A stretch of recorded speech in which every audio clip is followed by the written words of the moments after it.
तो hi everyone. तो students, आज के सेशन में हम डिस्कस करने जा रहे हैं article, right. So important chapter है। पेपर पॉइंट ऑफ व्यू से अगर हम देखें तो आर्टिकल के काफी क्वेश्चंस आते हैं एग्जाम में। सो बड़ा बेसिक सा चैप्टर है, अप टू 10th लेवल भी बच्चे ने पढ़ा होता है कि what is article, how many articles are there, right. तो आर्टिकल्स के अंदर कौन कौन से कॉन्सेप्ट्स रहेंगे, कौन कौन सी बातें ये चैप्टर कवर करता है, वो आज सारा हम इस वीडियो में देखेंगे, राइट। तो बेसिक चैप्टर रहता है आर्टिकल। तो अगर हम आर्टिकल की बात करें तो राइट फ्रॉम बिगनिंग से आपने पढ़ा होगा कि आर्टिकल्स तीन होते हैं, राइट। पहले मैं इसका थोड़ा आपको इंट्रोडक्टरी पार्ट बता देता हूँ। इट्स ए, एन और आपका द। ये तीन आर्टिकल होते हैं, ए एन द। अब इसको द बोलते हैं, दी बोलते हैं, ये डिपेंड करता है। इसको द भी बोल सकते हो आप, इसको दी भी बोल सकते हो अगर अगला वर्ड आपका वाउल हो। If the next word is starting with vowel, जैसे हम बोलते हैं दी एंड, हम कभी द एंड नहीं बोलते, राइट। और अगर अगला वर्ड आपका कॉन्सोनेंट हो तो फिर हम बोलते हैं the end, sorry the people. The people of my country are very hard working. So the people होगा लेकिन दी एंड होगा क्योंकि एंड का ई आगे वाउल है। तो ये तो सिंपल सी बात है। अब ए एंड द आपको मैंने इसकी प्रोनाउंसिएशन का तो बता दिया। वाउल से अगला वर्ड शुरू हो तो दी बोलना है, अगर कॉन्सोनेंट हो तो फिर आपको द बोलना है। अब जैसे देखो, मैंने एक सेंटेंस यहां लिखा, मैंने बोला ही इज अ टीचर। तो अगर मैं ऐसे बोल रहा हूं, इफ आई से ही इज अ टीचर, और मैं आपसे पूछूंगी ये जो टीचर है ये इन जनरल है या इन स्पेसिफिक है, कि टीचर इन जनरल है, क्या हम कोई एक आम बात कर रहे हैं या कोई स्पेसिफिक बात कर रहे हैं। तो यहां पे बोल रहे हैं कि वो एक टीचर है, तो इसमें कुछ भी खास नहीं है। जैसे और टीचर है वैसे वो भी एक टीचर है, जैसे और पढ़ाते हैं वो भी पढ़ाते हैं, तो उसमें स्पेसिफिक कुछ नहीं है। तो अगर आपसे पूछा जाए he is a teacher in general और he is a teacher in specific, तो आपका आंसर होना चाहिए इन जनरल। ये टीचर इन जनरल हुए यहां पे, मतलब हम एक कॉमन बात कर रहे हैं, साधारण बात कर रहे हैं कि वो एक अध्यापक है, इन जनरल है। लेकिन अगर इसी स्टेटमेंट को मैं कुछ इस तरह से लिख दूं, इफ आई से he is the teacher who taught me,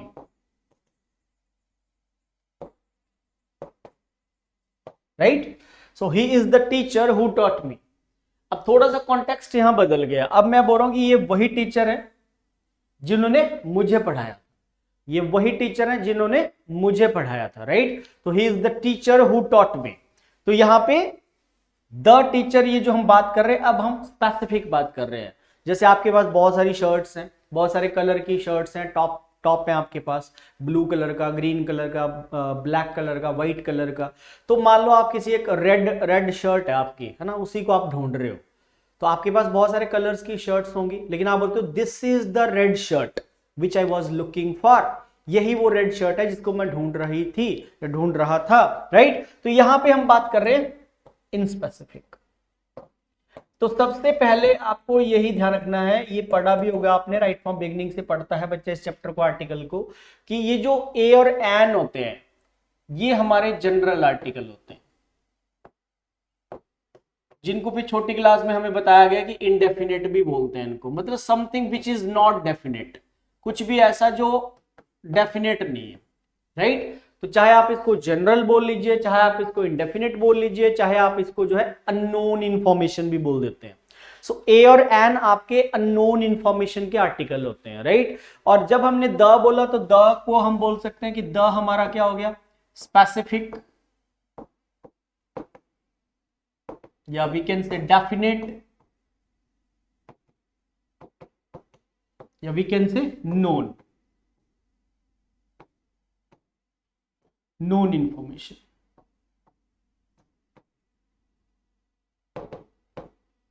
right. तो ये नोन इंफॉर्मेशन का आर्टिकल हमारा आर्टिकल द होता है।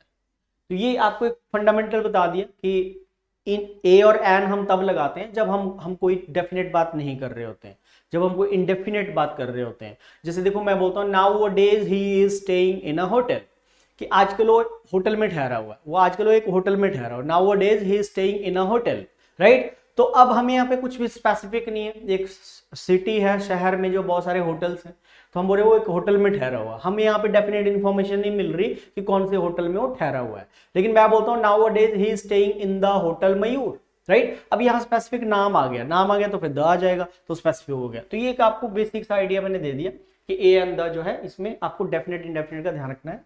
अब सबसे पहले हम देखते हैं यूजेस ऑफ आर्टिकल द। तो पहले हम आर्टिकल द के यूजेस की तरफ बढ़ते हैं। तो पहला यूज देख सकते हो आप, यहाँ पे लिख रहा है बिफोर डायरेक्शंस नेम। मतलब ये जो डायरेक्शंस होती हैं, द नॉर्थ, द साउथ, लिखा भी है यहाँ पे, आपको कुछ भी लिखने की जरूरत नहीं है। ऑलरेडी ये टेक्स्ट जो भी इसमें कॉन्सेप्ट है वो मैंने डाले हुए हैं पीपीटी में, राइट। तो the north, the south, the east, the west. Example पढ़ सकते हो, the sun rises in the east, बचपन से पढ़ा होता है सेंटेंस सबने। He is coming from the west, right. तो डायरेक्शंस के नाम से पहले आर्टिकल द लिखा जाता है। लेकिन क्या ये हमेशा लिखा जाता है, ये एक क्वेश्चन मार्क है कि क्या हमेशा यही सिचुएशन रहेगी? नहीं, सिचुएशन बदल भी सकती है, सिचुएशन चेंज भी हो सकती है। जैसे कि इसको देखो, बोला his house faces dash north.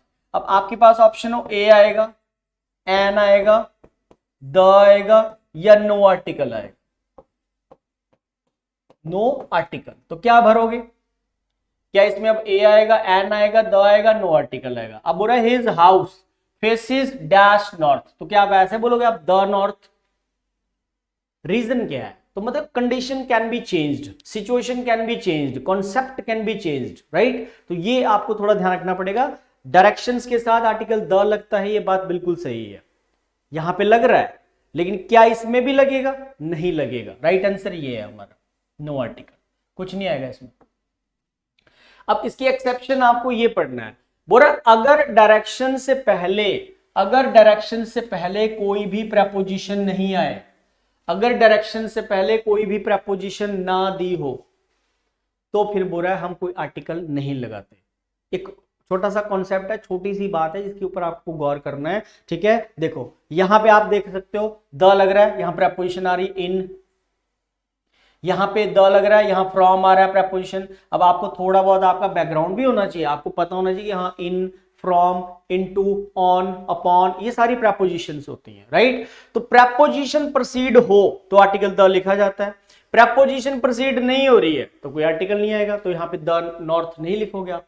So I hope आप ये बात को समझ गए होंगे कि जब भी डायरेक्शंस के नाम से पहले कोई प्रपोजिशन प्रोसीड होती है तो आर्टिकल द लिखा जाता है।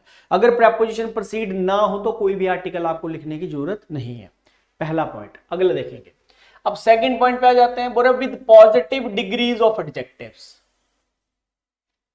सॉरी पॉजिटिव नहीं, विद डिग्रीज ऑफ एडजेक्टिव्स। मतलब जो एडजेक्टिव्स की आपको पता होगा, पढ़ी होगी बचपन में, एक पॉजिटिव डिग्री होती है स्टूडेंट्स, एक फिर हमारी second comparative degree of adjective होती है, और एक थर्ड हमारी फिर क्या हो जाती है, superlative degree of adjectives, right. तो एडजेक्टिव्स की हमारी ये 3 डिग्रीज होती है, पॉजिटिव होती है, कंपैरेटिव होती है, सुपरलेटिव होती है। अब इन डिग्रीज के साथ बोल रहा आर्टिकल द लगता है।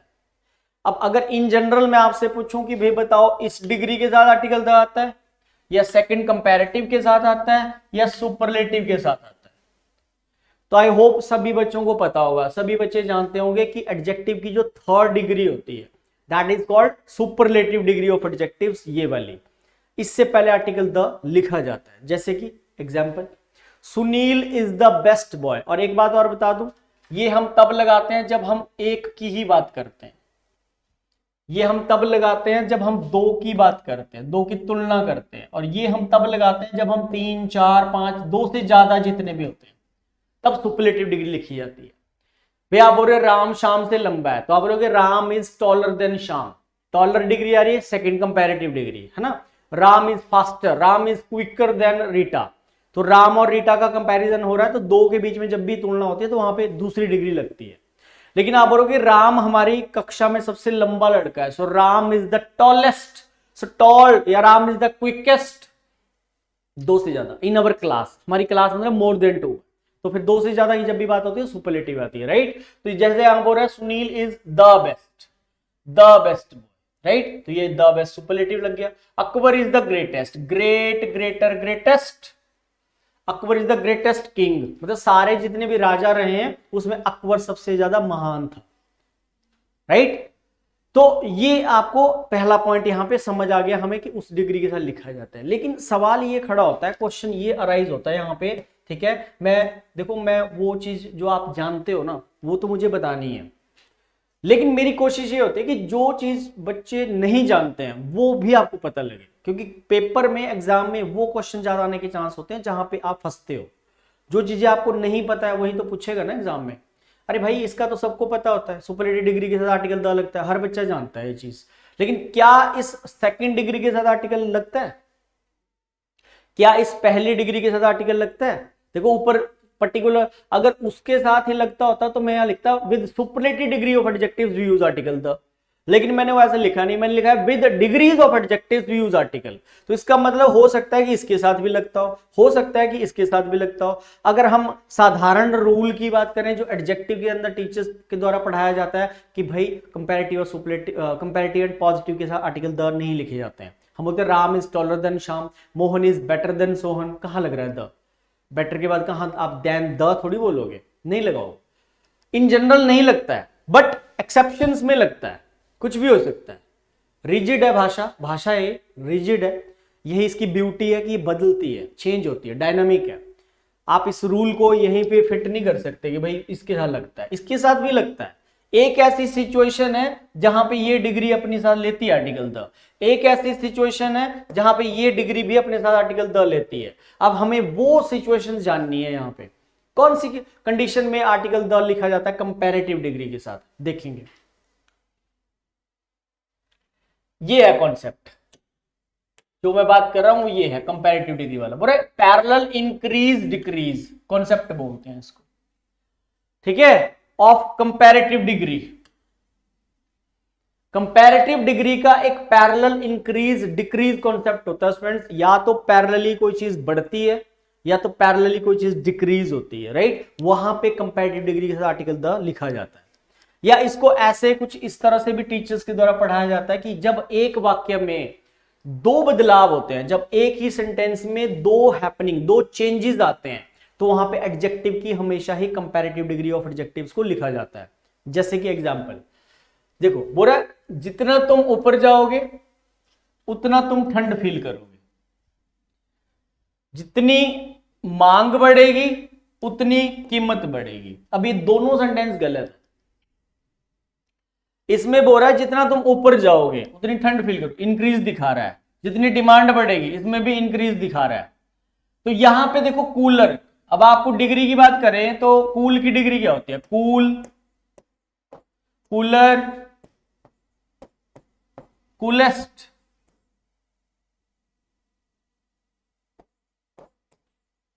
Cool, cooler, coolest. और इसकी डिग्री क्या होती है? Great, greater, greatest. अब अगर यहां कूलर आ रहा है ना, अगर यहां पे कूलर आ रहा है तो द लग रहा है, लेकिन क्या इस कंपैरेटिव डिग्री, यहां पे भी कंपैरेटिव डिग्री है, सीडीए बोलते हैं इसको, कंपैरेटिव डिग्री ऑफ एडजेक्टिव। यहां पे भी CDA, comparative degree of adjective. तो यहां पे द लग रहा है तो यहां पे भी लगना चाहिए। तो राइट क्या बनेगा? The higher you go the cooler you feel. अब अगर आप नीचे वाले को देखोगे तो यहां पे क्या कर रहा है? अब पहले दे रहा है, यहां नहीं दे रहा, तो यहां पे भी लगेगा। तो क्या भाई हम यहाँ ग्रेटर कंपैरेटिव डिग्री से पहले नहीं लगा रहे हैं? था लगा रहे हैं। क्या हायर डिग्री से पहले नहीं लिखा? लिखा। कूलर से पहले लिखा? बिल्कुल लिखा। यहां पे भी हायर से पहले लिखा। तो ये एक ऐसी सिचुएशन होती है जहां पे कंपैरेटिव डिग्री ऑफ एडजेक्टिव के साथ आर्टिकल द को हमेशा ही लिखा जाता है। ये आपको ध्यान रखना इंपॉर्टेंट है, ये क्वेश्चन यहां से बनता है पेपर में, राइट? मैं आपको बोलता हूं जितना तुम ज्यादा पढ़ोगे उतना तुम ज्यादा सीखोगे। अब मच और मेनी, जब हम मच और मेनी की डिग्री की बात करते हैं तो इसकी डिग्री होती है मोर, और सुपरलेटिव में हो जाती है मोस्ट। मच की मोर मोस्ट, मेनी की मोर मोस्ट। अब एक और लिख के देता हूं क्योंकि मुझे दो एग्जांपल देने हैं आपको। एक मैंने लिखा है यहाँ लिटिल, इसकी कंपैरेटिव क्या होगी भाई? लेस, और इसकी सुपरलेटिव क्या हो जाएगी? लिस्ट। Little, less, list. अब मैं आपको बोलता हूं कि जितना तुम ज्यादा पढ़ोगे उतना तुम ज्यादा सीखोगे। सो the more you read the more you gain.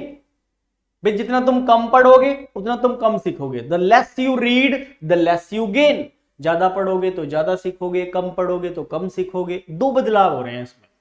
तो पैरेलली जब कोई टू चेंजेस होती हैं एक स्टेटमेंट में, तो वहां पे कंपैरेटिव डिग्री की सिचुएशन ये है कि इस डिग्री के साथ भी आप आर्टिकल द लिख सकते हो, लिखा जाता है, वहां पे क्वेश्चन बनता है। अब हम देखते हैं कि इसके साथ कैसे लगता है, पॉजिटिव के साथ कैसे आता है भाई। तो पॉजिटिव के साथ कुछ इस तरह से आता है, देखो मैं बोलता हूं ऑनेस्ट आर रिवॉर्डेड सूनर और लेटर। मान लो पेपर में क्वेश्चन आ जाए ऐसा, पहला।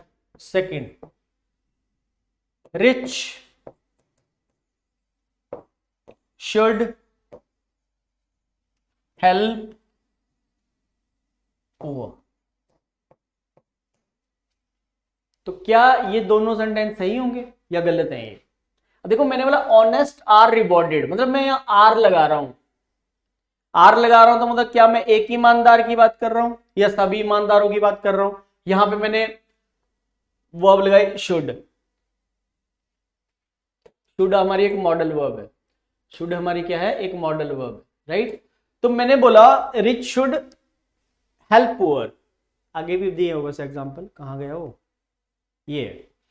अब अगर यहां आर लग रहा है ना, तो आप यहां ऐसे मत सोचना कि ऑनेस्ट इज रिवॉर्डेड। अगर आप इज लगा रहे हो तो आप एक ईमानदार की बात कर रहे हो, मतलब ये क्या ये एक ईमानदार को बात कही जा रही है या हम सारे ईमानदारों की बात करें? अरे भाई सारों की बात कर रहे हैं हम।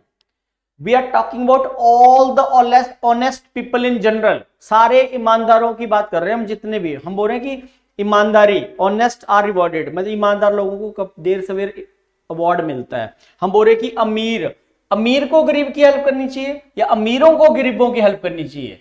तो ये तब तक आप यहां पे, ये एक्चुअली एडजेक्टिव है अभी तक, ऑनेस्ट एडजेक्टिव है। और एडजेक्टिव कभी वाक्य का सब्जेक्ट नहीं होता। आपको पता है वर्ब से पहले क्या लिखे जाते हैं?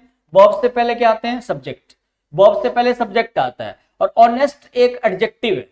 ये तब तक आपका, और एडजेक्टिव कभी भी आपका सब्जेक्ट नहीं होता वाक्य का, इसको नाउन बनाना पड़ेगा आपको। ये नाउन तब बनेगा जब आप इससे पहले द लिखोगे।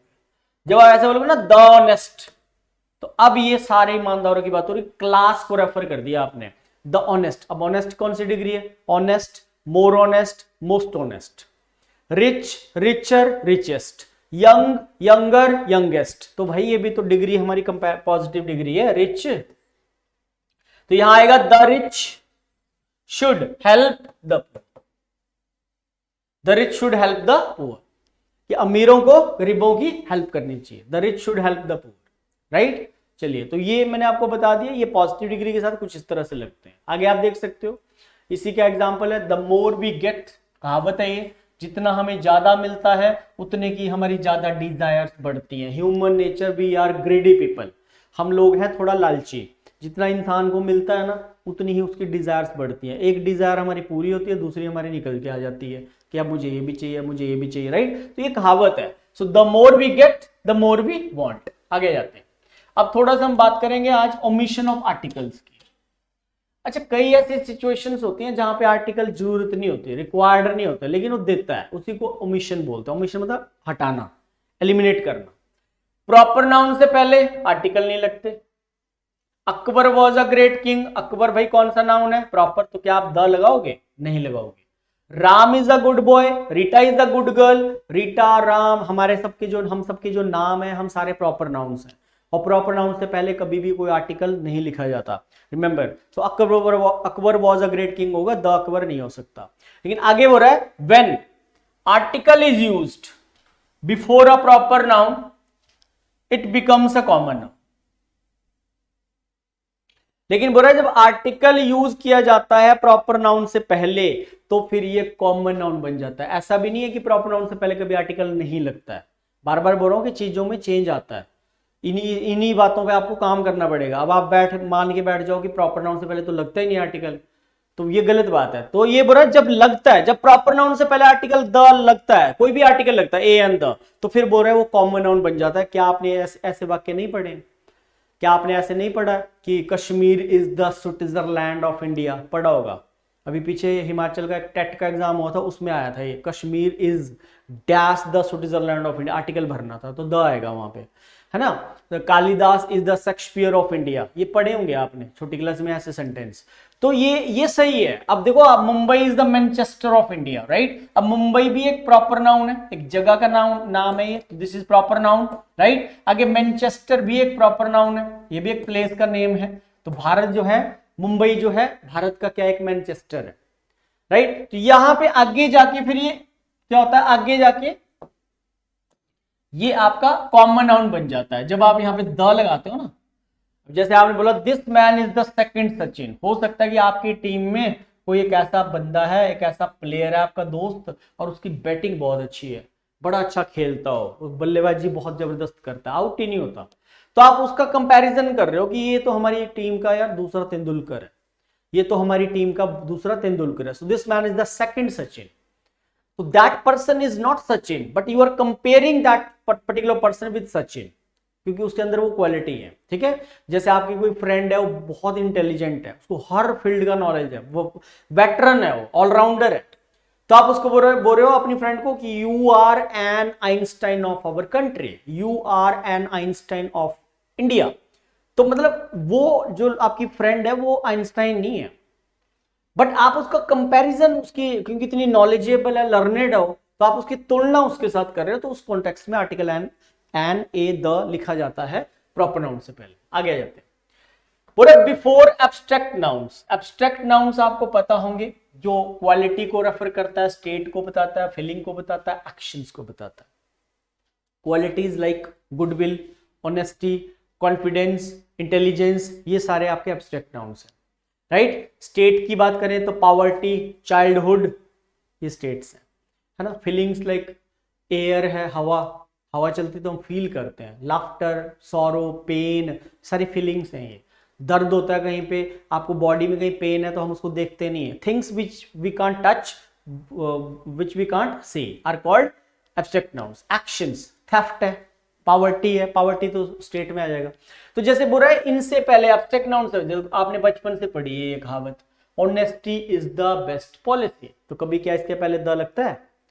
वर्चू, वर्चू का जो ऑपोजिट होता है, वर्चू का जो ऑपोजिट होता है वो होता है वाइस, वाइस होता है बुराई, वर्चू होता है गुण। Virtue is its own reward, मतलब गुण अपने आप में ही रिवॉर्ड लेके आता है। अगर आपके अंदर क्वालिटी है, वर्चू है, तो मतलब आपको उस चीज का बोलने की जरूरत नहीं है, वो आपको मतलब आपकी वर्डिंग से, आपकी बातचीत से, वे ऑफ टॉक से पता लग जाता है कि आप गुणी हो, तो अपने आप में एक रिवॉर्ड होता है। तो द ऑनेस्टी नहीं होगा। एक कहावत आपने सुनी होगी कि हंसना स्वास्थ्य के लिए सबसे ज्यादा लाभदायक होता है। Laughter is the best medicine for health. तो क्या कभी हम ऐसे बोलते हैं the laughter, because laughter is an abstract noun, before laughter we can't use their article the, तो एब्स्ट्रैक्ट नाउन से पहले आर्टिकल द नहीं लगता।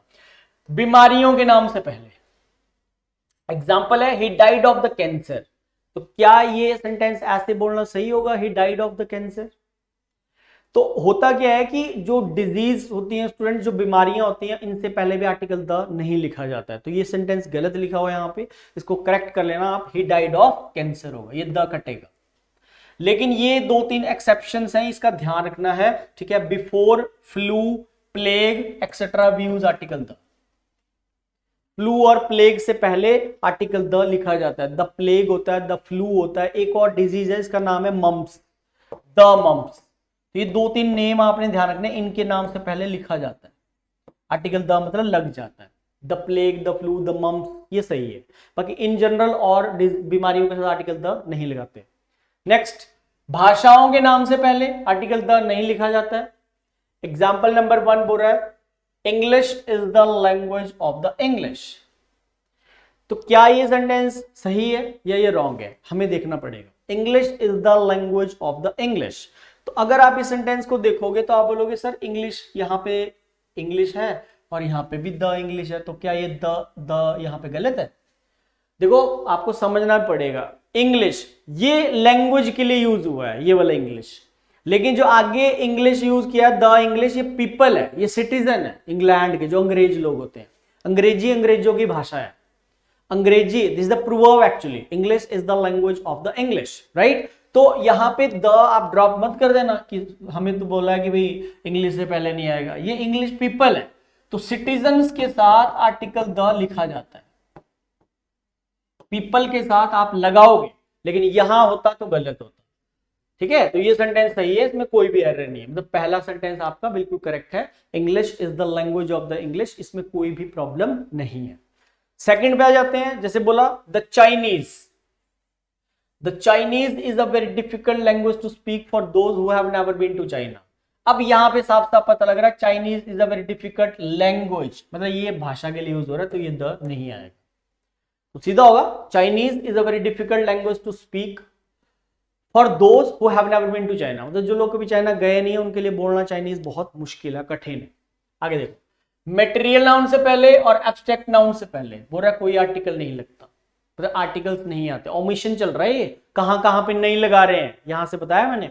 प्रॉपर नाउन से पहले नहीं लगता है, प्रॉपर नाउन से पहले जब लगता है तो फिर वो कॉमन नाउन बन जाता है। ठीक है, तो ये प्रॉपर नाउन नहीं रहा यहाँ पे, ये बन गया लेटर ऑन जाके आपका कॉमन, ये रूप ले लेता है बाद में जाके कॉमन, ये बन गया हमारा यहाँ पे कॉमन, सचिन लेटर ऑन जाके कॉमन नाउन का रूप ले लेता है। ठीक है, ध्यान रखना। उसके बाद एब्स्ट्रैक्ट नाउन से पहले बता दिया नहीं लगता है, बीमारियों के नाम से पहले नहीं लगता है, ये एक्सेप्शन बता दिया आपको। उसके बाद भाषाओं के नाम से पहले नहीं लगता है। ठीक है, और अगला आ गया हमारा मटेरियल और एब्स्ट्रैक्ट नाउन, तो आपको पहले भी बता दिया कि एब्स्ट्रैक्ट नाउन से पहले तो लगता नहीं है। जैसे आपने बोला my watch is made of gold, तो क्या यहाँ पे द गोल्ड आएगा? नहीं आएगा, सही है। The laughter is the best medicine, तो क्या द आएगा? नहीं आएगा, कटेगा।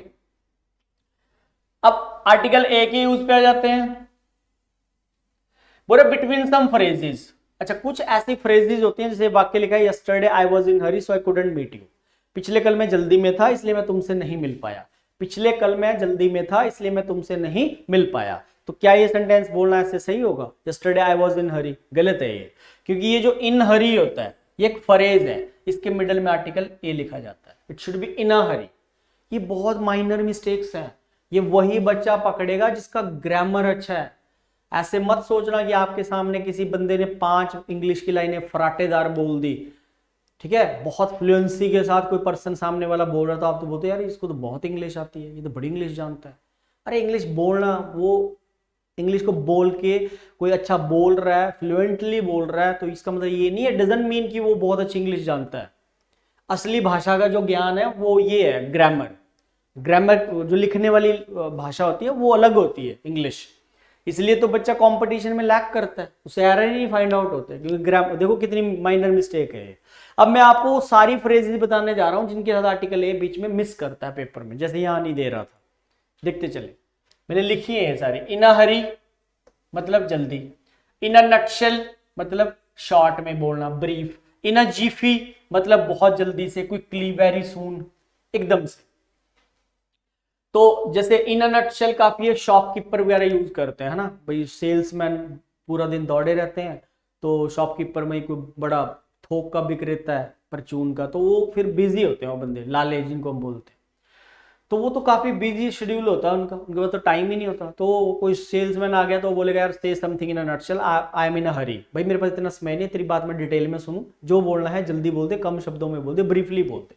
तो वहां पे यूज किया जाता है इसको, ऐसे आप यूज कर सकते हो। ठीक है, आप कहीं जा रहे हो, आप जल्दी में हो, आपका फ्रेंड आपको कोई बात बता रहा है, तो आप बोलते हैं यार जल्दी बोल जो बोलना, से something in a nutshell, I am in a Hari, right. Usage सीखो मेनली। इन अ फिक्स, अच्छा ये कैसे यूज करते हैं? इन अ जीफी, भाई इन अ जीफी होता है जैसे मान लो आप अपने फ्रेंड को बोल रहे हो कि यार यहाँ रुकना, बस 1 मिनट रुको, बस एक पल में आ गया मैं, so I will be back in a jiffy, मतलब वेरी सून, बहुत जल्दी आ जाऊंगा मैं, बस 1 मिनट रुक तू यहाँ। ठीक है, so I will be back in a jiffy, I shall be back in a jiffy, right. तो वहां यूज करते हैं। इन अ फिक्स काफी आता है न्यूज़पेपर में, द हिंदू में मिलेगा आपको इन अ फिक्स, बहुत अच्छी फ्रेज है। इन अ फिक्स का मतलब होता है इन डायलेमा। इन डायलेमा मतलब दुविधा में होना, जब कोई इंसान दुविधा में होता है कि यार मैं क्या करूं, मुझे समझ नहीं आ रहा, क्या करूं, कैसे करूं, वहां पे यूज करते हैं इसको इन डायलेमा। इसका मतलब होता है nowadays he is in a fix, what to do and how to do, क्या करूं, कैसे करूं, समझ नहीं आ रहा, राइट। टेल अ लाई के बीच में आर्टिकल ए आता है, मेक अ नॉइज के मिडल में ए आता है, उसके बाद इन अ सूप, बहुत अच्छी फ्रेज है, पेपर में आती रहती है, इन अ सूप, इसका मतलब मुसीबत में होना, ट्रबल में होना। So my friend helped me a lot when I was in a soup, मतलब मेरे फ्रेंड ने मेरी बहुत सारी हेल्प करी थी, बहुत हेल्प करी थी जब मैं सूप में था, मुसीबत में था, ट्रबल मतलब दुविधा में था। तो smell a rat, something suspicious, दाल में कुछ काला है, तो turn a new leaf, leaf मतलब नई पत्तियां उग जाना, नई शुरुआत करना, नई शुरुआत, न्यू बिगिनिंग को बोलते हैं। कट अ सॉरी फिगर, ये बहुत अच्छी है फ्रेजल वर्ब, आती है पेपर में भी। Cut a sorry figure, cut a sorry figure होता है जैसे आप मान लो कहीं रेस्टोरेंट में खाना खाने चले गए और खाना वगैरह खा लिया आपने, बाद में आपको पता चला आपके पास आपका वॉलेट ही नहीं है, पर्स ही नहीं है आपका। इंटेंशनली नहीं, डेलिबरेटली नहीं होता, मतलब ऐसा आपको बाद में पता चला कि आपके पास आपका वॉलेट ही कहीं गुम गया है, तो आपका ना वहां पे फिर इंप्रेशन खराब हो गया, मतलब आप कुछ एक्सक्यूज देने लग गए कि भाई मेरे पास पैसे नहीं, मेरा वॉलेट कहीं गुम गया। तो टू क्रिएट बैड इंप्रेशन, इसका एक्चुअल मीनिंग होता है टू क्रिएट बैड इंप्रेशन, और we can say poor show. It is the pity, very very important, within 100 yards, 100 गज की दूरी, my house is within 100 yards from my institute, ऐसे बोल सकते हैं। अब इसके एरर देख लेते हैं। बोला he had to cut a sorry figure when he realised that he had no money in his wallet. He had to cut, अब देखो यहां पे सही लिख रहा है इसको, मतलब इस वाक्य में कोई भी एरर नहीं। अगर ये ए नहीं होता तो ए पार्ट गलत होता, आपको एरर देना होता ऐसे देगा, he had to cut sorry figure, a देगा ही नहीं, लेकिन इसमें क्योंकि नो एरर है वाक्य में तो ए बिल्कुल सही दे रहा है, तो इसमें कोई एरर नहीं है। अगला देख लेते हैं, अभी मैंने बोल के किया था, माई friend helped me a lot when I was in soup. तो फ्रेजेस के ऊपर इंप्लीमेंटेशन भी करने आनी चाहिए आपको कि कैसे मुझे उसको इंप्लीमेंट करना है। तो इन सूप यहां पे गलत है, यहां पे आना चाहिए ए, बी, हमारा आंसर है सी, यहां पे आना चाहिए in a soup, should be in a soup. Say something in a nutshell, I am in a hurry, ये मैंने आपको एग्जांपल पहले भी दिया, यहां पे भी लिखा हुआ, पढ़ सकते हैं आप। चलो, अब कुछ ऐसी फ्रेजल वर्ब्स भी होती हैं जिनके मिडल में बोरा नहीं लगता है, जिनके बीच में आर्टिकल नहीं लगता है। अच्छा, अभी तक तो हमने वो पढ़ी जिनके बीच में लगाया हमने, देख लो लग रहा है ना, हर जगह लगाया, यहाँ पे आ रहा है, यहाँ पे आ रहा है, यहाँ पे आ रहा है, पीछे जो हर जगह लगाया। अब जो हम ये फ्रेजेस, कुछ ऐसी फ्रेजल वर्ब्स भी होती हैं जिनके साथ आर्टिकल नहीं लिखा जाता है, लेकिन जहां पे नहीं लिखा जाता है वहां पे दे देता है पेपर में, और जहां पे लगता है वहां पे देता नहीं है। तो उसने तो उल्टा करना, आपका नॉलेज चेक करना है। तो जैसे टू लूज हर्ट, इसमें नहीं आता। टू गिव ईयर, हो सकता है ऐसे दे दे आपको पेपर में, to give an ear, to give an ear, बच्चा सोचेगा ई बाउल है, शायद एन तो लग रहा है, लेकिन एक फ्रेज है, टू गिव ईयर होता है, एन ईयर नहीं होता। At last, right, at last. By mistake होता है, बाय मिस्टेक कभी नहीं होता। सेट ऑन फायर, ये मेक अ नॉइज तो ठीक है, ये तो सही है, मतलब बाय मिस्टेक लिख दिया यहाँ पे। At home, in danger, in trouble, ये इन डेंजर भी ध्यान रखना, क्वेश्चन आता है इस पे। The house was set on fire. I go to college by bus, by bus होता है, बाय ट्रेन होता है, बाय कार होता है, बाय अ बस कभी नहीं होता, it should be bye bus, bye train, by car, right. चलो, अब कुछ एरर कर लेते हैं। These orders of the manager may put the lives of 2000 workers in a danger. तो ए बी आंसर बनेगा सी यहां पे, क्योंकि देखो यहां पे ए लिख रहा है जबकि लगना नहीं है, यहां पे नहीं आएगा, it should be in danger. It was by a mistake, तो क्या मैंने आपको बताया कि बाय अ मिस्टेक होता है, क्या कभी ऐसे बोला आपने it was by a mistake, it should be by mistake, it was by mistake that he injured her hand. Next, it is said that elephant is vindictive by nature and never forgets it's enemy. बोल रहा है कि ऐसा कहा गया है कि जो हाथी होते हैं बाय नेचर बड़े विंडिक्टिव होते हैं। इस वर्ड का जो मीनिंग है स्टूडेंट, इसका मीनिंग होता है रिवेंजफुल, इट मीन्स रिवेंजफुल, बदला लेने की भावना, वो बोलते हैं विंडिक्टिव। तो क्या हम यहाँ पे एक हाथी को बोल रहे हैं या हम उसकी पूरी ब्रीड, उसकी प्रजाति को बोल रहे हैं? हम पूरी प्रजाति को रेफर कर रहे हैं कि जो हाथी होते हैं बाय नेचर रिवेंजफुल होते हैं, बदला लेने वाले होते हैं और कभी भी अपने दुश्मन को बोलते नहीं है। तो वैसे तो रूल के हिसाब से देखा जाए तो यहाँ एन आना चाहिए, क्योंकि एलिफेंट ई वाउल है तो एन आएगा, लेकिन वाउल होते हुए भी यहाँ पे आपका आंसर बी बनेगा, यहाँ पे दी आएगा, दी एलिफेंट। दी क्यों बोल रहा हूं, द क्यों नहीं बोल रहा हूं, क्योंकि एलिफेंट का ही वाउल है, right. So it is said that the elephant is vindictive by nature and never forgets its enemy, because हम किसी एक पर्टिकुलर हाथी को नहीं बोल रहे हैं, हम उसकी पूरी प्रजाति को रेफर कर रहे हैं, क्लास को रेफर कर रहे हैं, इसलिए यहाँ पे द लगेगा। आगे जाते हैं। While climbing the hill, to his amazement, the poor man found the box of pearls. अब आप घर से गए और आपको कोई आगे बॉक्स मिल गया, ठीक है, तो क्या आप जानते हैं उसके अंदर पर्ल्स हैं, मोती हैं उसके अंदर, ठीक है। The poor man found, the नहीं आएगा ना यहाँ पे द नहीं आना चाहिए, यहाँ पे अ है। उसको एक पर्ल्स का एक संदूक मिला, बॉक्स मिला उसको, ठीक है। तो यहां पे डेफिनेट नहीं है कि मुझे द लगाना। आगे देखो, it is very difficult to find out the number of the creatures living on the earth.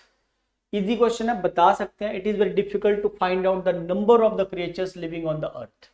तो होता क्या है कि ये जो द नंबर ऑफ होता है, द नंबर ऑफ, इसके बाद प्लूरल नाउन आता है, इसके बाद आपका प्लूरल नाउन लिखा जाता है द नंबर ऑफ के बाद। लेकिन द नंबर ऑफ के बाद द नहीं आता, तो ये द गलत है। द नंबर ऑफ क्रिएचर्स होगा, the number of students, the number of boys, the number of girls, ठीक है। एक अ नंबर ऑफ भी होता है, इसके बाद भी अ नंबर ऑफ स्टूडेंट्स, इसके बाद भी प्लूरल नाउन नहीं आता। लेकिन द नंबर ऑफ के साथ वर्ब सिंगुलर आती है, और अ नंबर ऑफ के साथ वर्ब प्लूरल आती है। ये जो अ नंबर ऑफ है ये डिवीजन को बताता है, ये एकता, इक्वालिटी को, एक चीज को बताता है, इसलिए इसके साथ verb singular. The number of students is taking education in civil tap, right? So the number of students are नहीं आएगा, is आएगा, क्योंकि the number of के साथ verb singular आती है। लेकिन इसी वाक्य को कुछ ऐसे बोलो, a number of students, फिर R आएगा, a number of students are taking education in civil tap, right? तो कुछ इस तरह से बनेगा। अगर the man is the only creature that is endowed with the art of humor, so the man is the only creature, कहावत है ये, तो सुना होगा आपने, क्या होगा, man is the only creature that is endowed with. Endowed के साथ प्रेपोजिशन हमेशा विद लिखी जाती है, और एंडाउड विद का मीनिंग होता है गिफ्टेड। इस वर्ड का मीनिंग होता है गिफ्टेड, राइट। आगे चलते।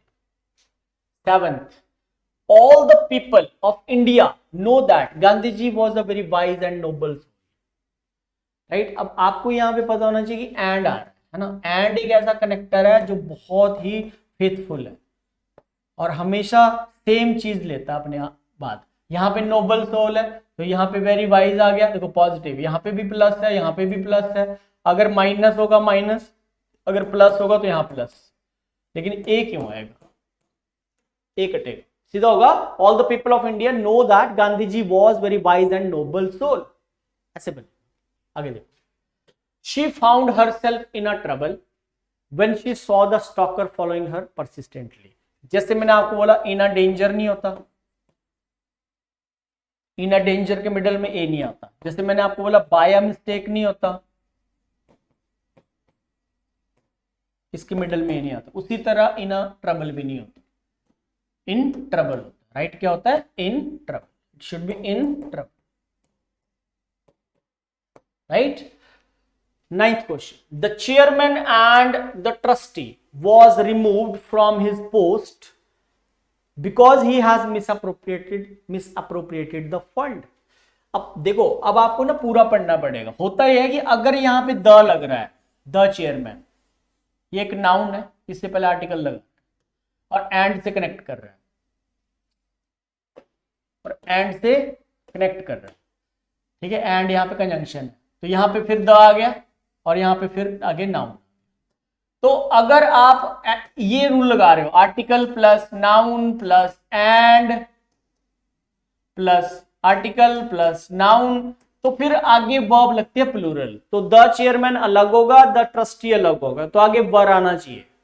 लेकिन अगर मैं आगे बी में वर करता हूं तो फिर आगे भी देखना पड़ेगा फ्रॉम हिज, तो फिर यहां देयर होता, और फिर यहाँ पे दे होता, दे हैव होता। अगर ये दो होते हैं ना तो यहाँ पे दे और हैव होता, तो इसका मतलब ये एक ही है। अब एक बनाने के लिए आपको ये द काटना पड़ेगा।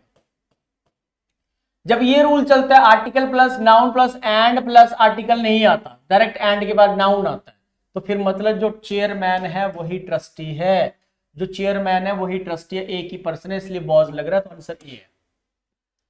तो ये बहुत इंपॉर्टेंट पॉइंट है, ध्यान रखना आपने इसको। जब आर्टिकल हो, फिर नाउन हो, फिर एंड हो, फिर आर्टिकल हो, फिर नाउन हो, तो आगे वर्ब प्लूरल आएगी, तो वो दो इंडिविजुअल कंसीडर होते हैं। लेकिन सेकंड नाउन से पहले आर्टिकल द ड्रॉप कर दिया जाए, एंड के बाद डायरेक्ट नाउन लिखा जाए, तो फिर वो एक इंडिविजुअल होता है, उसको एक ही कंसिडर करते हैं, और इसका भाव हमें अगले वाक्य के पूरे अगले लेटर ऑन पार्ट से पता लग रहा है कि यहाँ ही यूज कर रहा है, तो मतलब वो एक ही बंदे की बात कर रहा है, इसलिए आंसर ए है। चलो, I like to travel by the air as I am very busy person, right. So I like to travel by the air नहीं होगा, यहां पे द को ड्रॉप कर दीजिए। मैंने आपको बताया मीन्स ऑफ ट्रांसपोर्टेशन के बाद बाय एरोप्लेन बोल रहे, एयर मतलब एरोप्लेन बोलना चाह रहा है, चाहे यहाँ पे आप बस लिख लो, चाहे आप यहाँ पे कार लिख लो, ठीक है। इसके साथ आप जो है सीधा बोलोगे by bus, by car, by train, by aeroplane. लेकिन अगर कभी आर्टिकल लगा भी हो भाई, ऐसे हो ए एन, फिर आ जाए यहां पे कार, एरोप्लेन, अगर ये कुछ इस तरह से स्ट्रक्चर, तो आप कार बोलोगे, एन एरोप्लेन बोलोगे, फिर आपको इन लगाना है, फिर बाय नहीं लगता। इन a bus, in a car, in a bus, in a train, in an aeroplane. तो दो कॉन्सेप्ट है, डायरेक्ट मीन्स ऑफ ट्रांसपोर्टेशन दिया हो तो बाय लिख दो, bye bus, bye train, bye अ बस नहीं हो सकता। अगर आर्टिकल हो तो in a bus, in a car, in an aeroplane, बस ये छोटी सी बात है। सो आई होप आपको ये कॉन्सेप्ट समझ आया होगा। आर्टिकल का एक पार्ट हमने कर लिया आज, ठीक है। कुछ और इसके एन से रिलेटेड एक पार्ट इसका और करेंगे, ठीक है। तो इसमें मैंने द के यूजेस और कहाँ पे ओमिशन है, कहाँ पे आर्टिकल नहीं लगना है, वो आपको आज की क्लास में बता दिया। Thank you very much, take care, see you.